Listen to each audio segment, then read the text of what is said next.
Good morning, everyone, or whenever you're watching this. I'm Julia Pfister. I'd like to welcome you to the last in our library series. This one brought to you by the Oceanside Public Library, sponsored by the Friends of the Oceanside Public Library. And today we're going to take a look at Impressionism by Claude Monet. Now, he had a very long career, but we're mostly going to take a look at his later years in Giverny and all the gardens, because our project will be inspired by his gardens. And so I'm just going to kind of take you through his last years of Impressionism and what he did. So Monet is recognized as being one of the creators of Impressionism and was really the only artist who pushed it further and further. He was one of the few artists that continued on with Impressionism and never changed to Neo-Impressionism or any of the new other things. He was born in Paris in 1840, but lived as a child and an adolescent in Le Havre, the town to which his family moved about 1845. His father had a grocery store there. In his youth, he painted caricature portraits and exhibited them in art supply stores where Eugene Boudin, the painter, worked. And eventually Boudin persuaded the young Monet to paint in the open air with him and to become a landscape painter. His family was not as against his wish to become a painter, which is rather unusual, but his independent views, criticisms toward academic art, and refusal to enter a decent school of art led to constant quarrels with his family. After finishing military service in Algeria, Monet attended the Académie Suisse, and there made the acquaintance of Pissarro and Cézanne. Later in 1862, he entered the Atelier Glier, where he met Basile, Renoir, and Sisley. And in 1860s, these all young artists frequented the Café Guerba, a place often visited by Émile Zola and also Edward Manet. And the canvases they produced marked the emergence of a new artistic movement to be called Impressionism. Get this going here. Here we go.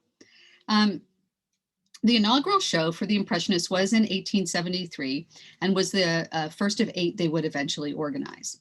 They did not choose a name because they did not really want critics to talk about a new school, but it didn't happen that way. The critic Louis Leroy wrote a scathing review in the newspaper of this painting, of this one by Claude Monet. He said, "Impressionism, I was certain of it. I was just telling myself that since I was impressed, there had to be some impression in it. And what freedom, what ease of workmanship. Wallpaper in its embryonic state is more finished than that seascape." And thus Impressionism began. But this term Impressionist soon quickly gained favor with the public and was accepted by the artists themselves, though they would have preferred to be known as the Independents. They were a diverse group in style and temperament, unified by their spirit of rebellion and independence. They really were looking for a new way of seeing through painting. And they also took the act of painting out of the studio and into the outdoors. They use short brush strokes of pure and unmixed color, not smoothly blended as had been the custom at the time. Painting realistic scenes of modern life, they emphasized overall effects rather than details. Monet, of course, is the father of Impressionism, and it would be he who would carry the torch of Impressionism for his entire life. Monet, Sisley, and Pissarro are considered the purest Impressionists in their consistent pursuit of an art of spontaneity, sunlight, and color. And there was also a lot of scientific theory that went into this.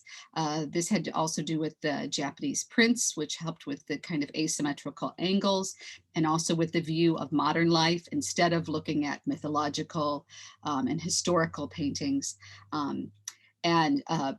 Paint was now pre-mixed in oil cans, with the tubes of paint, so we're now able to go outside and see it.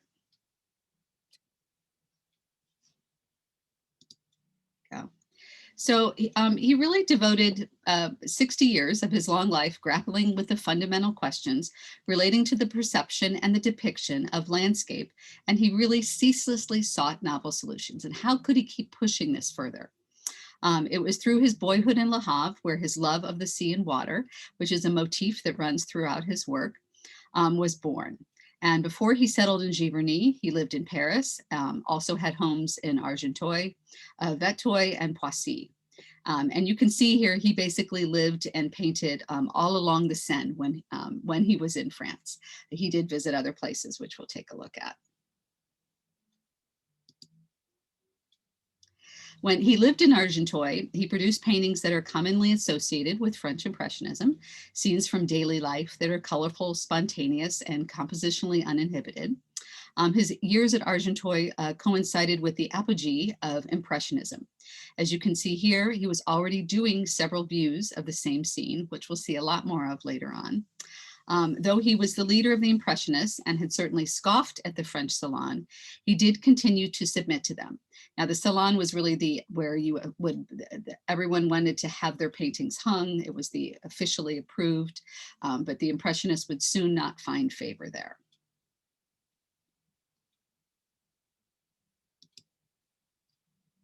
So in 1878, he had moved from Argenteuil to Vétheuil with his wife Camille and their two sons. But also who came was Alice Hochet and her 6 children. Her husband Ernst, who was a formerly well-to-do patron of the Impressionists, had gone bankrupt the year before. He stayed in Vétheuil for a while, but soon returned to Paris to build his fortunes. He begged Alice to come with him, but she stayed with Monet. And while it was true that she helped take care of Camille, who was gravely ill, that was not her only motivation. She and Monet had likely become lovers as early as 1876. Now, Camille died in 1879, and Alice followed Monet to Poissy in 1882. But he did not like that, and while he was traveling by train, he found Giverny. So it is at the gateway to Normandy, 45 miles, is located on the right bank of the River Seine at its confluence with one of the 2 branches of the River Epte, lined with willows and poplars. He easily found a house to rent with 4 rooms on each of its floors and a barn on the western side, and was enclosed by a large garden with a stone wall and an orchard. Accompanied by some of the children, Monet moved in on April 29th, 1883, using his houseboat, which doubled as a floating studio and also as an inexpensive means of transportation. Alice followed the next day. It was also close enough to Paris that he could go to the monthly dinners of the Impressionists and also of other friends, and they could also come out to see him. So we'll take a quick look here. Here is an aerial view of Monet's gardens, and you kind of see on the upper left there, the big long building was his house. And then you see the western garden right there, and then across the way is the eastern garden with the pond and where all the water lilies were. And so you would actually come over down here to the lower left, and you see a bridge there that you would cross over to get into that gardens. And so I thought, again, we'll just take a quick look at the house. And here you kind of see the aerial view of that, of the house up there kind of in the middle of the picture, and the western gardens, which are very formal, and then part of the lily pond down there in the lower left. And here's the view of the house that looks out into the garden. So you can start to see some of his flowers and start to become inspired by them, as if we already aren't already. There are over 70 varieties of flowers and trees in Monet's garden, and it was on a schedule to bloom from April to October. And today the house is only open through these months. During the winter months, Giverny has about 400 inhabitants, and during the summer they get upwards of 400,000 visitors. So if you haven't had a chance to visit and we get out of this pandemic, I hope you certainly do. And here's some other pictures of the house, and here you can see him in the exact same position back when he was there. And roses would normally grow over those garlands, but those would of course come later in the summer.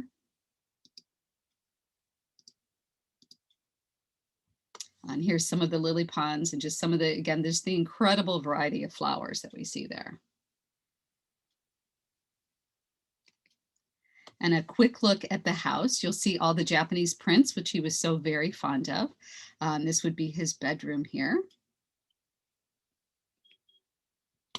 And here's again his dining room, again with more collections of the woodblock prints, which he is clearly very influenced by and very much liked, as were many of the Impressionists at that time.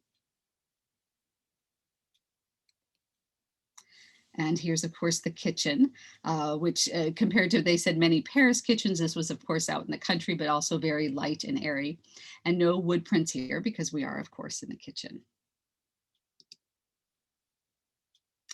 And Monet almost never left Europe, thus never traveled to Japan. But in his Giverny home, he had surrounded himself with Japanese woodblock prints. He first started collecting in the 1860s, and by the end of his life, he owned over 231 prints. And like many other artists, he considered Japanese culture as very artistic and shaped by the refined aesthetics of its people. So really just another great thing to look at, but these prints were extremely influential. And it's again how the views are looked. So when we take a look at this one, instead of like a straight on one, it's almost kind of like we're up on top of one of the cliffs taking a look at that. Unlike the quiet years that he had in Argenteuil, where Monet traveled infrequently, after the 1880s, there was a period of extensive travel. Scenes of the countryside around Giverny did appear, but he really was seeking varied subjects for it. So again, his love of the water here that we see. And here's one of he was in Holland and seeing that. And again, just look at these beautiful flowers. We see his brush strokes here starting to get a little looser compared to some of his earlier paintings. So we'll kind of see that. And so he's also kind of moving towards abstraction as well as his brush strokes get looser. Now, this was a scene painted near his home, again, getting a little more abstract. These poppies now kind of appear as this kind of stylized dabs of red against it, and the vertical brushstrokes of the grass as well. And then you also see kind of the horizon is so high up there at the top. It's really kind of a different view. And here is kind of compares to what he was doing in 1873 at the bottom. So very straight on, looks like a very typical landscape. There's people in it, very well articulated. And again, this one we see up here where his brush stroke is really loosening up. It's kind of neat to see that difference though. Here is another field of poppies. We also really start to notice here his use of complementary colors. So the reds and the greens and the blues and the golds as well. So he also did some haystacks during the 1880s, but his famous grain stacks were not to happen until much later on.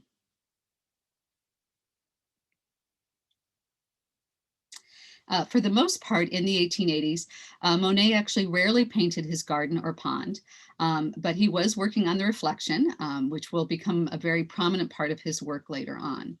And we only really here get the sense of the sky from the reflection. We only see it in the water. We don't see the actual sky itself.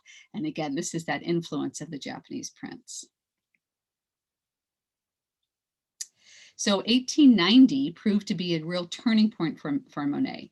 The lease on his house in Giverny was up, and he had to decide between moving or staying put.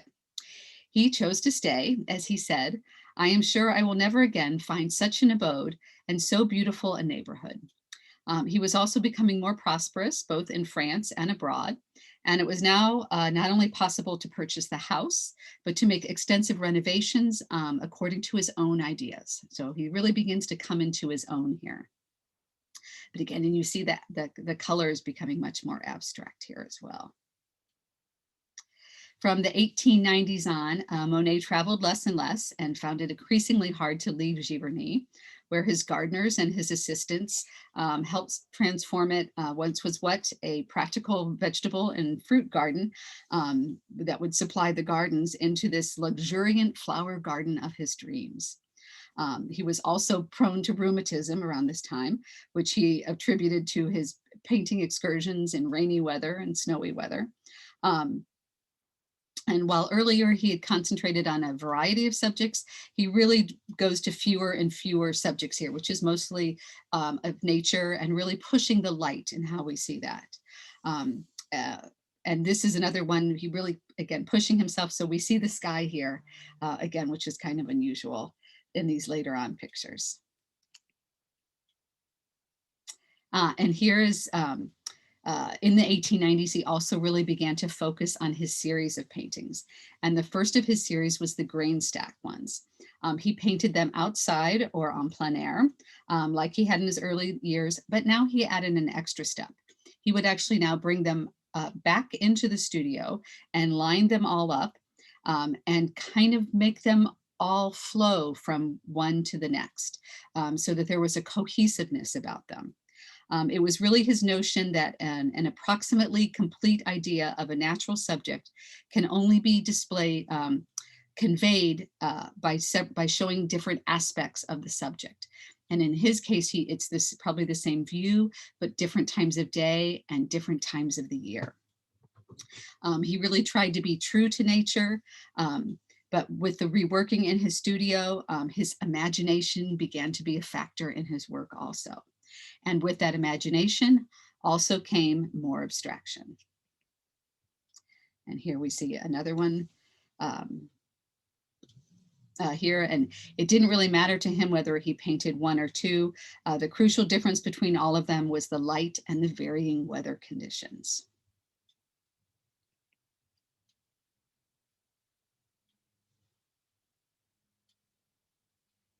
And again, so we see here kind of the same haystack, but on a summer morning and in a winter morning. And so you're just kind of seeing again, the coldness of it with the light in the winter, and then just again, how warm it becomes with his colors in the summer.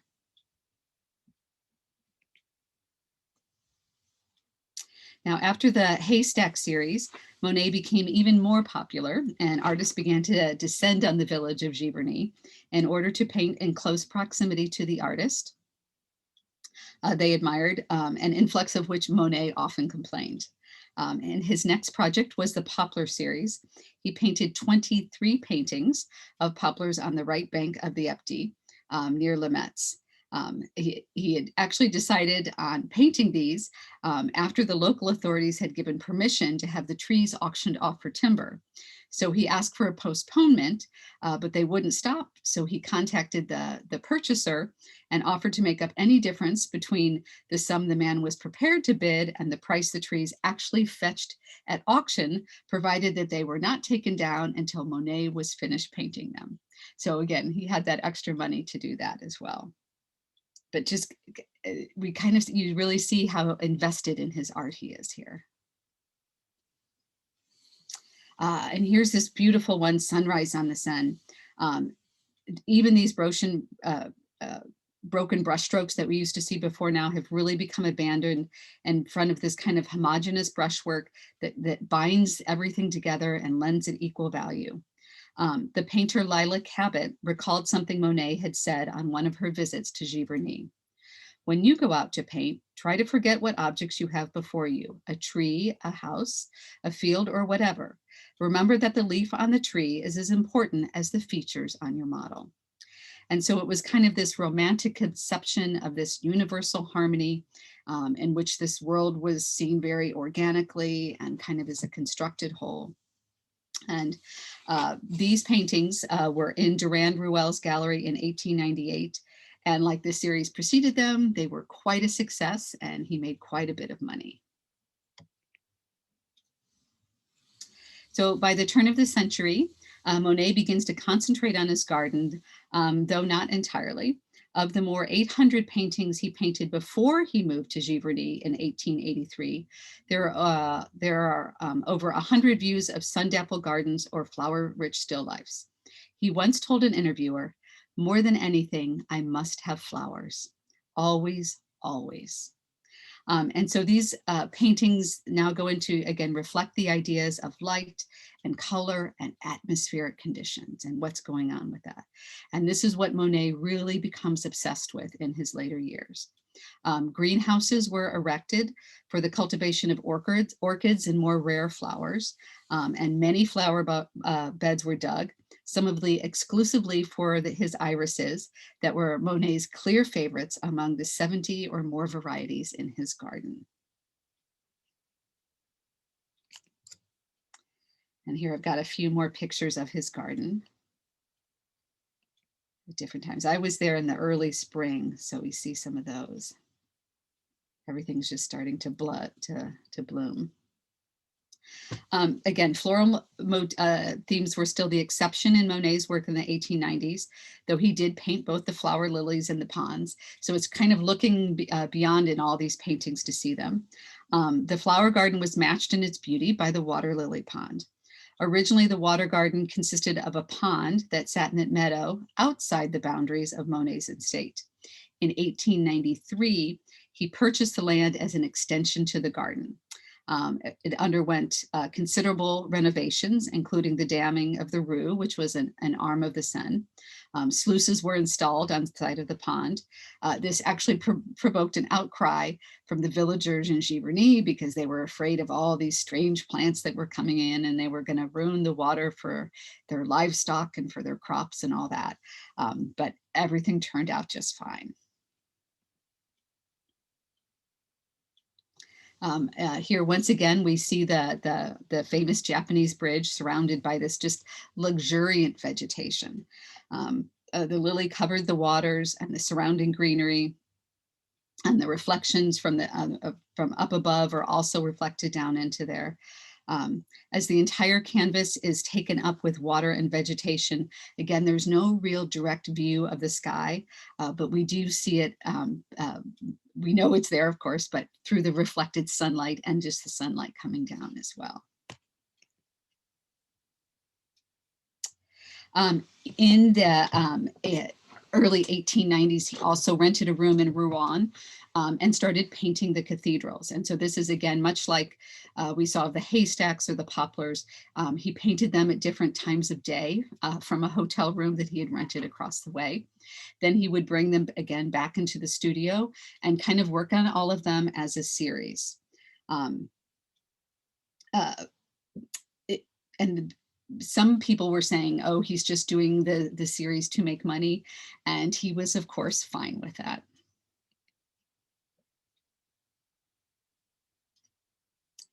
So he and Alice did do some traveling. And here he is in London, where he often painted scenes around town. He would enrich the canvases through comparisons and references to other works in the same series, again, till they were far from being an immediate experience of it, but just becomes part a real image and also part imagination. And he was also, you can imagine, a big fan of Turner, who was painting around this time that we saw him. Isn't that exquisite? I think I have another picture here. When these were presented at Durand Ruel's gallery, one camp recognized them as the logical height of Impressionism, while the younger generation viewed them as a testament that the movement was already out of date. The loss of form was deplored since the new generation of painters, and in particular the future cubists, were seeking to return to the geometric shapes following the example of Cézanne. So this is kind of the point where Monet really departs from, again, all these new painters and types of painting and neo-impressionism coming in, and just really sticks with what he knows and keeps pushing Impressionism. But I think that one is just exquisite. He also went to Venice in the later 1900s. They actually stayed with John Singer Sargent in the Palazzo Barbaro. Venice was important for all the Impressionists, mostly for the school of painting that it had nurtured. And this would include Titian, Giorgione, and Paolo Veronese, to whom color was very important. So the Impressionists studied these past painters, and also their sense of light and everything like that. They returned to Giverny back to Venice in 1909, but he was beginning to have worsening eye trouble and also worsening health, and it really kind of made further trips impossible. So this was his last trip away. I think we have one more shot there in Venice. So finishing these pictures was really carried out from memory in his studio in Giverny. And he became, and because of all this kind of architecture things, he became interested in doing a decorative project. Now that sounds strange for Monet to say that, but um, decorative art at the time was, you were thinking of the Industrial Revolution and people are coming home after a hard day. So these decorative paintings were meant to bring light and joy to the home and as a respite after the horribleness of the city and the factories and everything like that. So Monet's water lilies that he embarked on in his later life were really part of this whole decorative scheme. And we're glad he did it. His earliest water lilies and bridge paintings appeared in the 1890s and early 1900s. The water lily garden had been carefully laid out according to his plans, where even the shapes and the colors of the plants were coordinated. One gardener was employed solely to maintain the water lilies in the compositional order that Monet wanted. They were artfully arranged and self-contained world with the water lilies, the bridge, the willowed banks, the irises, and the exotic plants really became Monet's chief inspiration at this point. He said, "These landscapes of water and reflections have become an obsession. They are beyond the strength of an old man like me, and yet I still want to succeed in rendering what I experience. I hope that something will come of my efforts." I would think he is pleased to see that it did. So these were some of the first pure water lily paintings. And by saying pure water lily paintings, it's just of the water lilies. There's nothing of the banks that are going on here, of the pond, nothing of the bridge that we see here. The entire pictorial surface is given over to water. Monet concentrated his gaze so that the surrounding scenery and vegetation are either excluded altogether or merely suggested, which we can kind of see up there too. And again, keeps pushing it to abstraction. He also around this time had a lot of trouble with cataracts. And he did have several operations to fix them. And so we don't know whether the eye cataracts caused him to move to abstraction because he couldn't see it, or he went to abstraction anyway because of it. So interesting thing to ponder. In 1909, Durand Ruel exhibited these unusual views of Monet's water garden as a 48-part series, subdivided by location into 6 groups. Monet was aware of the originality of his works and set his prices correspondingly high. But the fact that the canvas was entirely covered by the surface of the water kind of produced a sense of disorientation. But these reflections actually allowed him to free himself from the organizational dependence on horizon. So he was really, truly into abstraction by this point.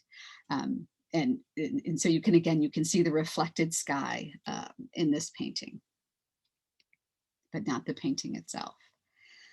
So again, this paint is applied and very gestural, highly abstractive.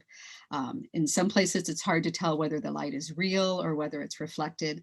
And again, you could almost turn these upside down and would you know which way was up? And if we didn't know they were water lilies, would we know that? Or would we just look at it as an abstract painting? Now, one reason for this new approach to painting of just the water lilies, again, may have been his love of the Japanese woodcuts. He had owned this woodcut since 1896, and it was his influence for this chrysanthemum picture a year later. And so again, his picture of chrysanthemums, both of them just kind of seem to float right there within the canvas. And just again, this kind of spatially undefined surface that we can't really see that. And here's one again with the water lilies in there.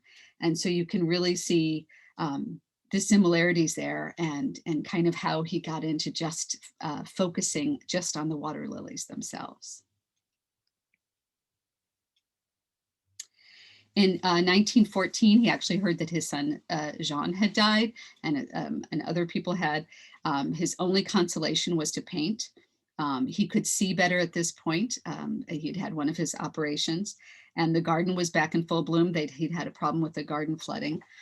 His water garden paintings continue to be these horizonless landscapes in which this traditional ideas of space are exploded and space itself almost seems to expand. It's just the water lilies, like we're just in the pond surrounded by them there. This spatial expansion was consistent with Monet's intention to leave his water lily pictures unframed and to use large, wide canvases and allow the shapes of the water lilies themselves to overrun the edges of the painting. So again, really pushing it and just seeing what he can do with this. And here is another one of those paintings. And again, it was just the idea that the water lilies could run off the canvas and right on into the next one. And this is really what pushed him, made him become, especially for the abstract expressionists, the leader of modern painting. So his water lilies led to abstract expressionism.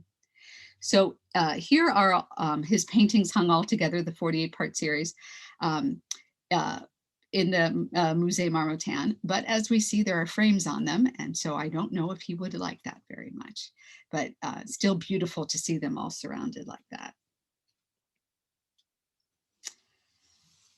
Of course, he had wanted to do the series of water lily paintings to decorate the living room. He had done some flower paintings for Alice's family early in his career, but wanted to do something with the water lilies. And again, calling it might be unusual, but we know where it was going. So he really now wanted to make the water lily paintings even bigger than he had before, to really keep pushing his whole idea of it.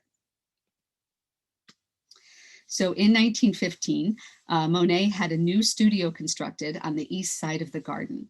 It was 78 feet long and almost 40 feet wide, and was especially built to accommodate the momentous water lilies. Because of wartime shortages, he relied on a friend of the government who was able to procure sufficient building materials for him, as well as oil for paints, get canvas transported to and from Paris, and also kept his car from being requisitioned. Partly because of the water lilies' painting dimensions, and partly because less and less of the work was done outdoors. He stayed in Giverny for the duration of the war. He wrote, "Painting is still the best way of not thinking about present sorrows, although I'm rather ashamed of thinking about little researches into form and colors while so many others suffer and die for us." So he was very well aware of what was happening in the world, but of course he was quite elderly at this point in time to be able to go to war. And again, here we see Monet in front of his water lilies. He's not wearing his glasses, but I think probably the fact that you know he knows what they looked out outside, and he's trying to push abstraction and imagination that he probably doesn't need to wear them. So in 1917, Durand Ruel received some preliminary photographs which indicated the work on the water lily decorations had reached an advanced stage. These photos, which we saw, showed a dozen odd wide format pictures of water lilies mounted on wheels so that they could be freely rearranged. When visitors came, he would arrange the canvases in a circle to create an impression that his guests were looking at a panorama of the water garden. So he's creating this whole idea here. And here we see, we see how long that is, 230 inches. So these are all coming to fruition now. Now, the panorama itself was kind of a new development in photography. And again, these were, the paintings and things that were housed in rotundas and took the form of self-contained circular depictions of landscapes or historical events. In the middle of the chamber would have been the raised viewing platform. And for those who beheld it to feel as though they were in the middle of everything that was going on there. The water lilies did not display as a typical panorama, but rather just as an impression of the garden that was meant to surround you. It was by no means photographic or true to life, as we know now, except in Monet's mind. He really painted the reality that he saw in his mind and really where he wanted it to go. So Monet never saw what happened with the water lilies. The French government, agreed and said, let's do these panels in the Orangerie. He never saw the installation of his water lilies in the Orangerie. They were installed in April of 1927.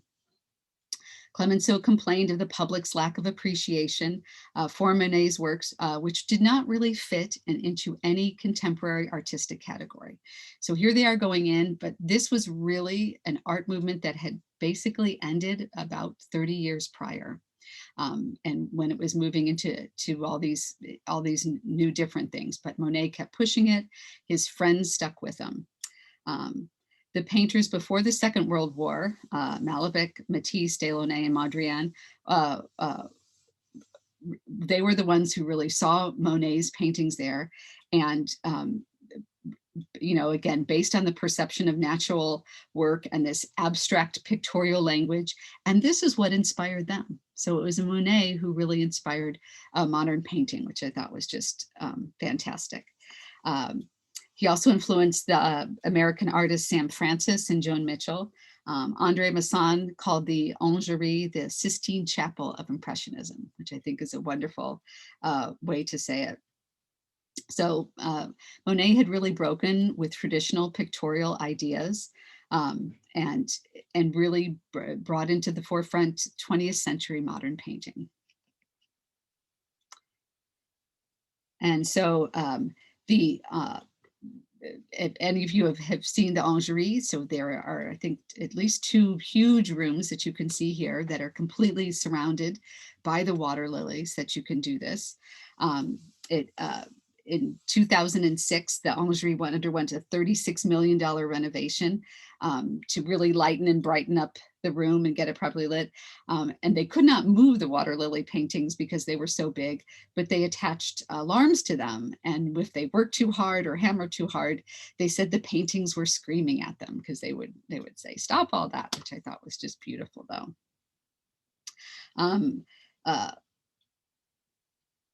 Here's another picture of these beautiful paintings, and just to see the relativity with the people there. So these were just these magnificent paintings, and so you can imagine them in his studio doing them all around. It was just amazing. So in 1923, Monet was forced to stop working to undergo an operation on his eyes. But afterwards, he had the new enthusiasm for his work, and he finished the work on the water lilies and also completed other paintings. But after the operations, his state of health remained stable for only a short time. In the summer of 1926, by which time his sight had almost completely deteriorated, Monet became bedridden as a result of pulmonary sclerosis brought on by heavy smoking. Just several weeks following, he died on December 5th, 1926, with his family around him and his faithful friend, George Clemenceau, at his side. So I hope you've enjoyed our look at Monet and Giverny and his later years. And again, this is just a tip of all the wonderful paintings that he had. I'll show you kind of an inspiration picture, perhaps, of what we're going to do. So we're going to involve tissue paper, which will kind of turn it into watercolor. And then also we'll give you some real flowers too. So look at some of the landscapes that you've seen and see if you're inspired by any of them, or if you would like to be like Monet himself, come up with one from your own imagination. So I hope you've enjoyed this look, and I look forward to seeing you in a couple of weeks for the art project. Take care.